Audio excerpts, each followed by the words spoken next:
Hey everybody, Yeah, Kevin here from ChangeWorks Interactive. Welcome back. Today we have a guest. He might look a little bit like me. I get kind of bothered by this guy because he's got a little bit more hair than I do. But very welcome, very happy to welcome my brother on the show, Dr. Dave Waldbillig. And I want to tell you about my brother Dave. He's a pretty interesting guy. He's got an interesting background, and he's done a lot of stuff. And I really look up to my big brother. Well, let me take you back to where we were living. We grew up in Thunder Bay, Ontario, and in Thunder Bay, I would say, Dave, you'd probably agree with me that winter is probably about 10 months long. So we spent a lot of time playing hockey, and we spent a lot of time in the outdoor rinks. We spent a lot of time in the outdoors. Dave was very active when he was a kid, still is. Lots of football, lots of hockey. He did pretty well in school. Would you say, Dave, pretty well in high school? I think reasonably well. Yeah, trying to mix that with all of the other things that were going on in a great town to grow up in. There was always lots going on, that's for sure. Yeah. But at the time in high school, Dave's interested in going on to university afterwards. So he applies to the University of Notre Dame, and he gets in. So big surprise for our family, and big surprise for Dave too. He gets into this great school and decides that he's going to go down in the fall and start as an undergrad program down at the University of Notre Dame. He's a walk-on for the hockey team. And so Dave does that. He walks onto the hockey team, and I would say Dave could tell you a little bit more about this. First year didn't play too much. Anyway, spends 4 years there playing university hockey, and by the end of it, he's the captain of the team and an academic All-American by the time that everything's done. After Notre Dame was finished, Dave studied at Queen's University in anatomy. Following that, he was accepted at McMaster University in medicine, and he specialized in family practice and emerge medicine. For the last several years, he's worked as a full-time emerge doc at St. Mary's and Grand River in Kitchener, which involved lots of teaching for him, supervision of master's students and PhD students as well, candidates. He was the chief of emerge. He certified lots of paramedics throughout the years, and recently changed to doing a little bit more in terms of surgical assist in the orthopedic and thoracic surgery departments. Dave is married to Allison, and they're coming up on 30 years together. Dave, is that pretty close? Actually, yeah, 30 years officially. The big anniversary is coming up in October. So wow. Maybe a trip to McDonald's or something special. You never know. Yeah. We've been together for 36 years now, since our first meeting way back when on a pipeline expedition in Northern Ontario, because we're all Northern Ontario people. Yeah. Well, let's not forget the rest of the family. You've got three great kids, Kelly, Connor, and Megan. And Connor and Megan are still going to university. Kelly is a university grad in digital arts and loves that area as well as animation. So right. Good for you, Dave. Maybe, Dave, what we could do just to kick things off is, we were talking about the show, we were talking about the podcast and kind of what's involved with this as well. And I was asking you about themes to talk about. And you said right off the hop that you wouldn't mind talking about things like difficulty, failure, and perseverance. Out of all the themes that we could pick from, why was that important for you to chat about those particular themes? Yeah, great question. Thanks for the intro. Just before we go, I wanted to say I've been a big fan of your show. Watching some of the people that you have on. You have to be a fan. I had to watch, or I get dismembered. The thing is, with your hosts, the guests that you've had on here, really interesting. Some interesting family members that we've been around for years, and those distinguished alumni from Westgate High School back in the Bay. I'm in good company, so thanks for having me. Yeah. I think one of the things that about your show that I just wanted to touch on is something that people maybe avoid talking about or don't think it's a normal part of advancing your career. And it's got to do with the setbacks. It's got to do with dealing with adversity. This sort of thing comes into everybody's life. And I thought if I could put myself out there a little bit, just to let your listeners know that I'm kind of the poster boy for not being wonderfully successful, at least not on the first go. So it's taken me a lot of work to get where I am. I'm really happy with the way things turned out because it's been a terrific ride. Yeah. It's an occupation that I wanted to have ever since I was a kid, but getting to this point has been fraught with difficulty. And it's okay to share that because I think that's a normal part of the process and how people maybe get over their adversity as part of their day-to-day troubles. Yeah, yeah. It's interesting, Dave, that you bring up that in the past I've developed some modules that some of my clients work through, and that's the title of one of these modules is coping with adversity and career setbacks. And we have to do certain things that keep us healthy, keep us aligned, and keep us going. So maybe to just, you touched on that about some of these setbacks that you've had. On paper, it doesn't look like anything's gone south on you at all. What would you say would be some of these things that you've had to struggle with over the years? Well, there's a couple of things that if things don't come easily, it's always the thing, what do you do to make your situation better or try to overcome that? Or do you give up? If you have too big a chore and it breaks somebody's back, there's no value in that. You become spiteful, you become broken.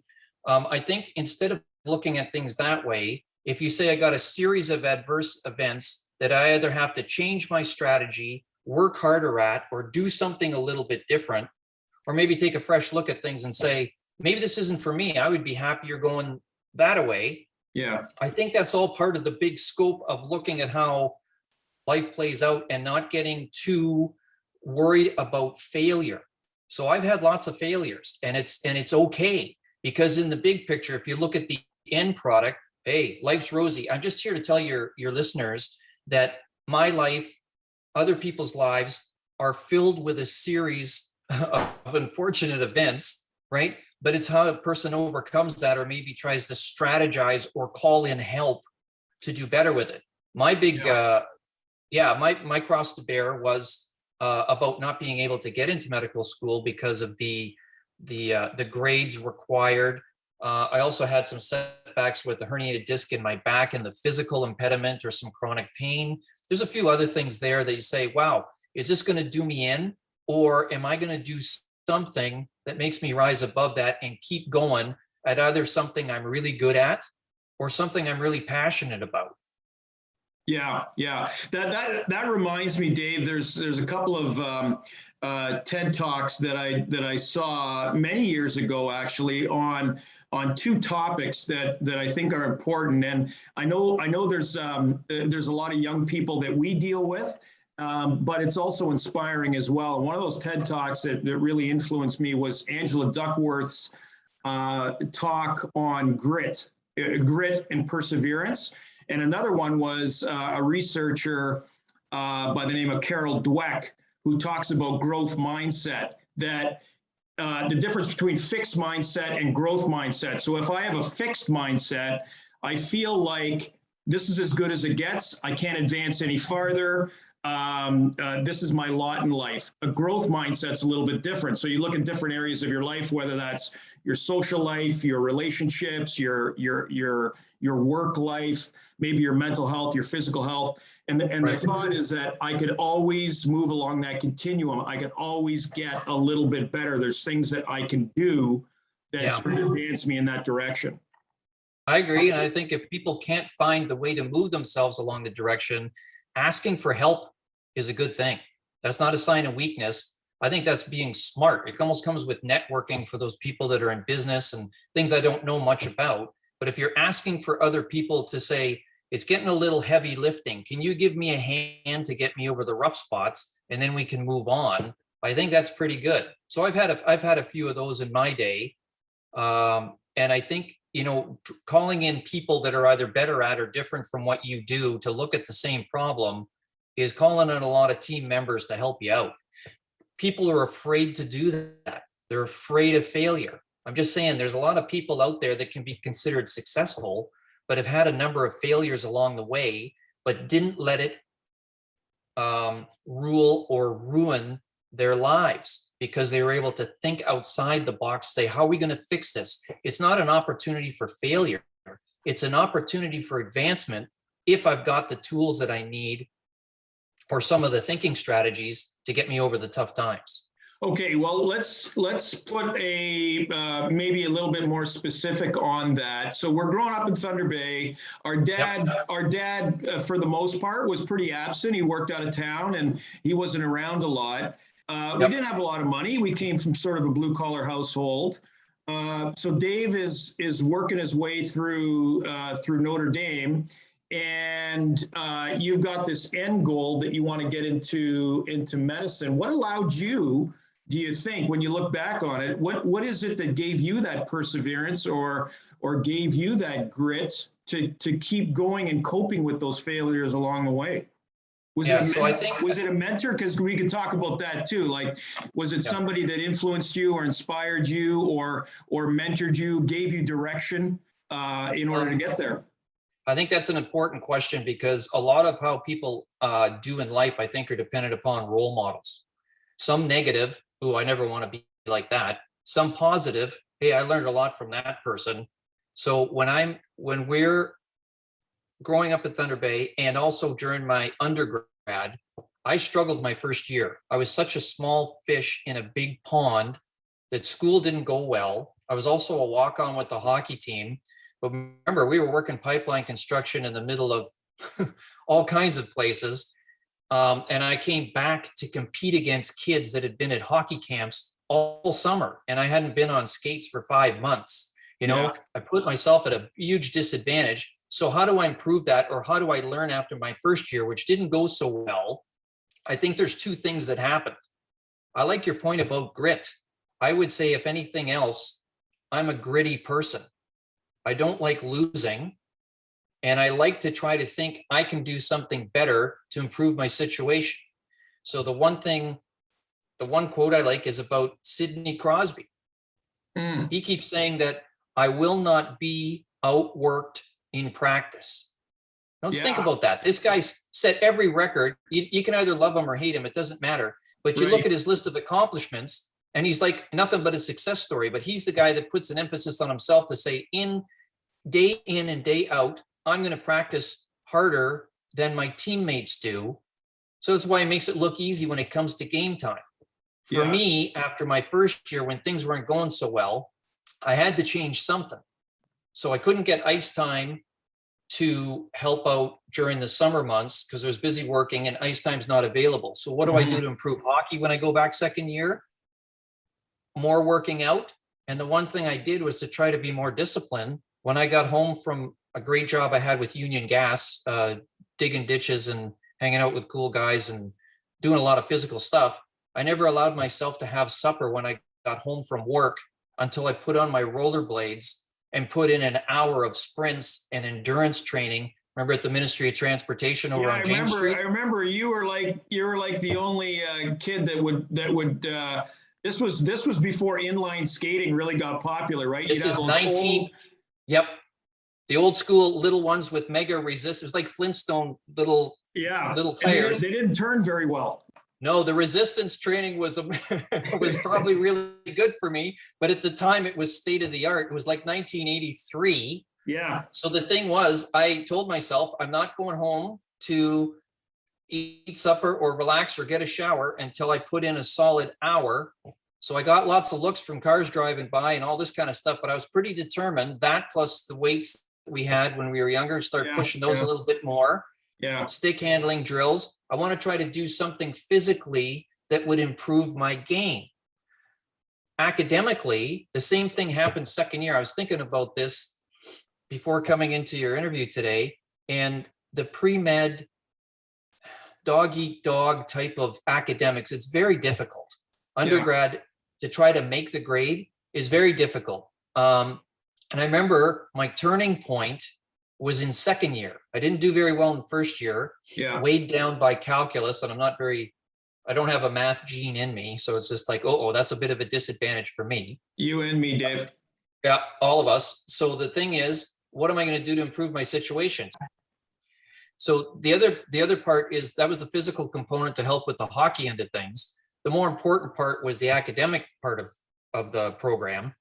And in second year, I made a few changes that I thought would be helpful. And it came to me that I needed a bit of help during one of the organic chemistry labs. A little bit boring, but quite involved. During one of these labs, one of the more gifted students in the class, without thinking that I saw him, reached across the table and contaminated one of my research thingies that I was bubbling up. Thanks a lot, buddy. Yeah, it's crazy, but it happened and I couldn't believe it was happening. So I went and talked to somebody. It's like, this is all going to be wrong. And it's his word against mine. He said he didn't do anything. It was like, this is a horrible situation.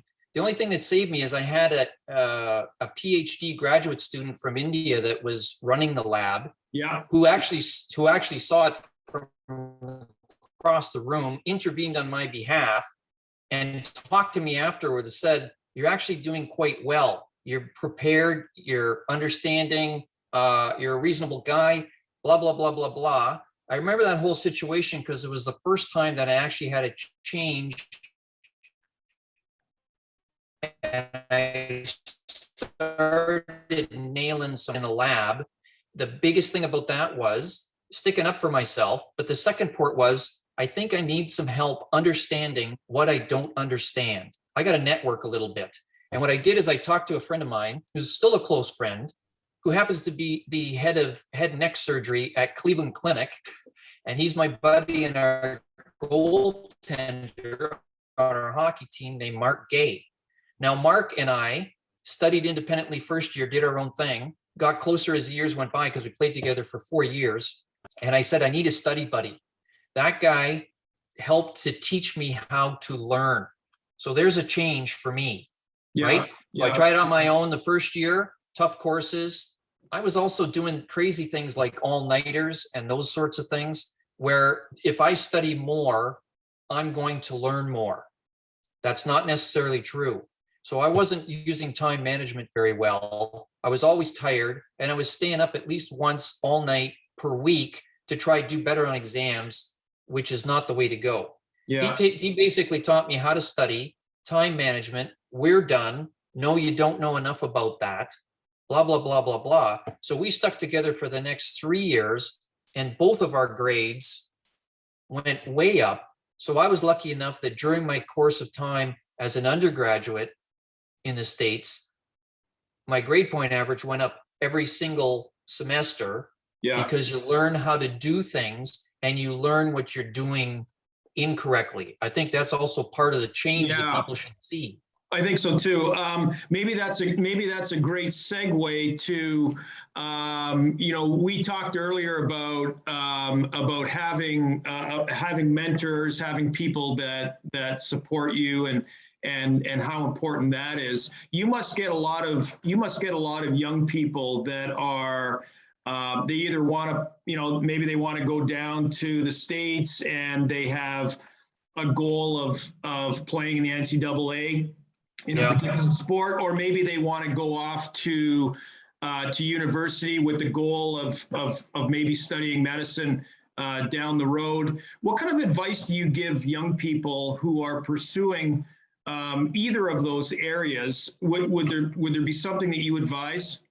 Yeah, I think there's a few things that if you're going to go into that, I was lucky enough during my time at McMaster that 2 of those 3 years I sat on the admissions committee as the student rep that read autobiographical letters about why people wanted to do this in the first place.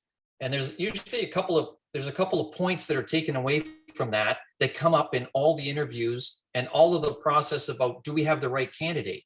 Yeah. So number one is, are you academically eligible? If your grades are at such and such a point, you can kind of get your foot in the door, even with a different degree. That's fine. Number two is, did you do other things with your life? People are looking for life experiences. Life doesn't mean I'm stuck to a textbook. There's a lot more to it. So the biggest thing on those autobiographical letters was things outside of that.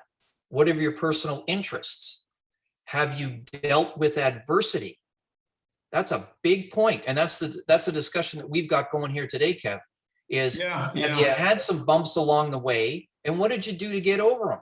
Right. Well, I mean, the gateway is always going to be, what's the bottom line? What's your mark? What's your grade point average?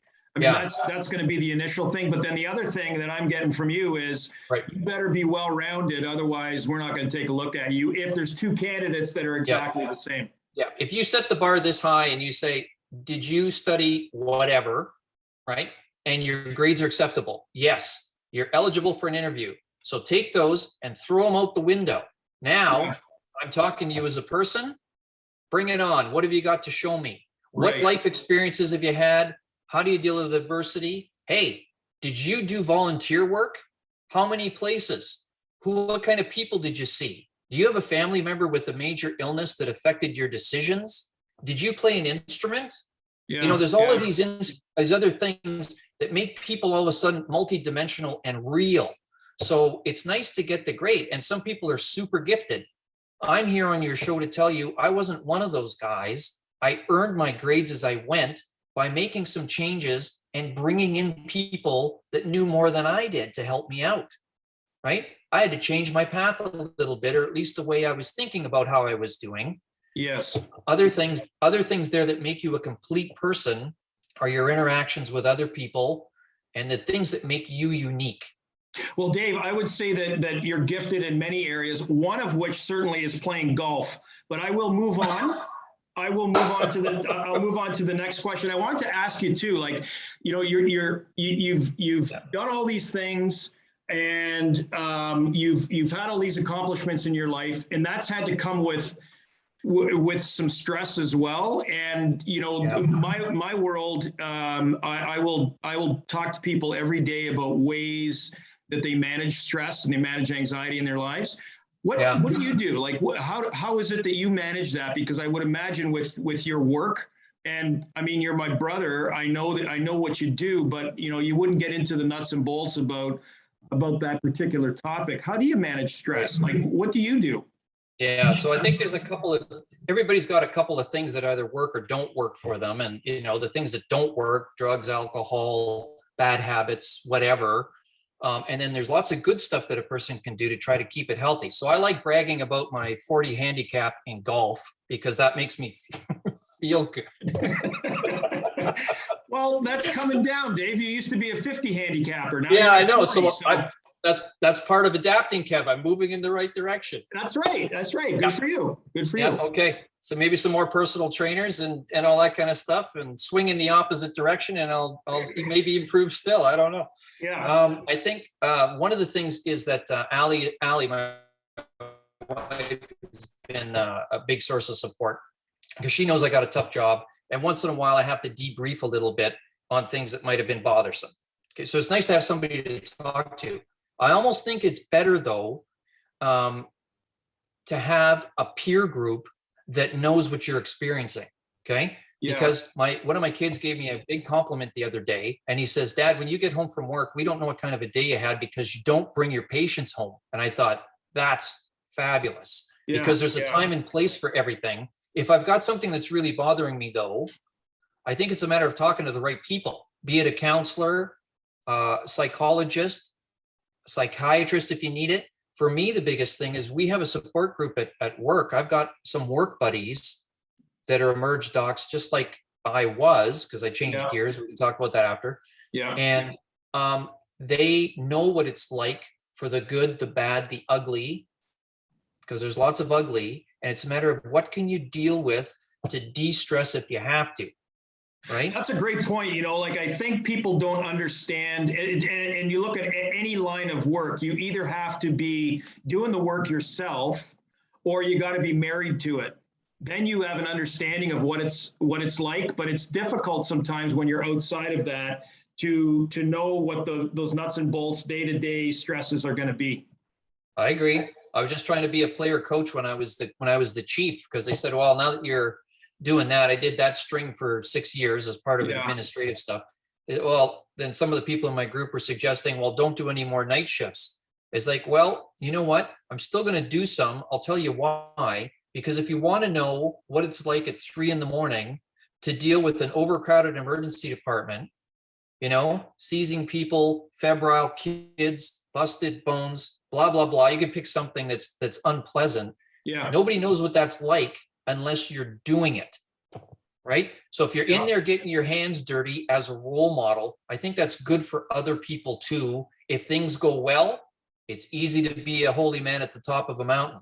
If things go poorly, I want to talk to somebody who knows when things go south, what that really is like emotionally, physically, mentally, and has been there before. So if I have to talk to somebody, they're in the same game as me. And it doesn't matter if it's an engineering thing or a teaching thing or a law thing or whatever you decide, an apprenticeship thing, something's not working at work. It doesn't really matter what it is, because I think that whole thing about networking and bringing in some peer friends, I found that with my study buddy, and I find it now with my work pals, that having some people that know or appreciate or understand your work situation, especially if it's stressful, I think that's really important. Yeah, I mean, the shitstorm's coming, right? Like it could have happened in the past, or it could happen today, or it could happen next week. But that storm's coming, right? Maybe Dave, what we can finish off on today is always like to ask guests about things that are coming up around the corner. What's happening in the future. Maybe they're involved in special projects or things that are near and dear to their heart. What about yourself? Are there things that are coming up that are really important to you? There's always some stuff, personal stuff, work stuff. I made a little change in the work plan after being in the emergency department for a long, long time. Yeah. I thought it would be nice, interesting, and a little more fun if I saved myself from some of the shift work. So that's one of the downsides of emergency, is the shift work is quite exhausting. So I've got some stuff that's a little more regular during the day, and something I always liked. You'd mentioned before that I did an anatomy degree. I always just mystified about the human body, because it's the most complex computer we're ever going to see, its ability to heal itself and how it works. So now I get a chance to work in the operating room a couple times a week, which I think is really cool, to watch people that are good at surgery and help them be better. I'm not a surgeon. My role is to help them do their job better and keep it light. So that's pretty cool. That's a work-related thing, and I still have some clinical stuff to keep it interested. Yeah. And then the other part about this is the type of job that I'm in for healthcare is kind of a lifelong commitment. I'm forced now to read about things. I'm working with a big refugee population in downtown areas, so I have to review immunization schedules and some, illnesses that might come from other countries, the Middle East in particular, that sort of thing. Yeah. That's all fun. On a fun note, I think it's good to blow off steam. I play my one stellar round of golf per year, rack up my 150 balls that I lost on the round. Yeah. And but it's something I can do for the social component. But I also like playing hockey when I can get out. I like a little bicycling. Yeah. The one more current thing that's been going on that I'm hoping everybody keeps keep a positive slant on this is getting through COVID, because it's been hard on everybody. Sure. The physical things, the mental strain, the disruption at school. It's a bit of a hard time. We're going to get through this. I tried to pitch in my community. I worked 60 consecutive weeks at the Regional Assessment Center, COVID Assessment Center in Kitchener-Waterloo, mostly for those people that didn't have family doctors, or the offices weren't open, so that I get a chance to see them hands-on through this whole pandemic thing. Would encourage people to get their vaccines and, practice safe social distancing until it cools down. It's happened before. It'll happen again. We just got to be a little bit of patient with this, and then we'll get through it. Yeah. What do you think, Dave? I guess we're well into this fourth wave and Delta variant and that sort of thing. Are we Are we kind of winning here, or what's your take on it? Yeah, pretty tough call right now. And that's what gets frustrating to the general public, is when people that are supposed to know a lot more about this, public health, infectious disease people, and they seem to change their message a little bit. They're not doing that on purpose. They're doing it because the information changes. Yeah, so they're adapting to change as well. What's the best practice right now? Well, we'll see how these things play out. The more that factual information comes in, and you can make informed decisions on, are the vaccines helpful? How helpful? Do we need a third dose? That'll be coming up. I don't know. Do you limit travel? Do you do this? Do you do that? I think it's a matter of trying to get everybody in for the long haul, because it will be. And can we just take care of one another and be kind? I kind of like that message from the public health folks too, is, be safe, be kind. It's going to take a little time. The world's been through it before. Things could get worse, but it could get better. We'll have to wait and see, and then we'll adapt to it as we go. Excellent. Maybe that's a good place to end on, Dave. I want to thank you so much for being on our show today. Everybody, we've been talking to Dr. Dave Waldbillig, and who happens to be my brother. He's a great guy, and I think the messages that he has today about perseverance, about failure, and for those folks that might be looking at either going down to the States, maybe playing a sport, maybe looking at medicine as a career. Dave, thanks so much for giving us that information. And I know I'm going to see you soon. I might even see you on the golf course. You might. I'll be fishing my club out of a tree. Thanks a lot, Dave. Kev, thanks for having me. Yeah. Have a great day today. Cheers.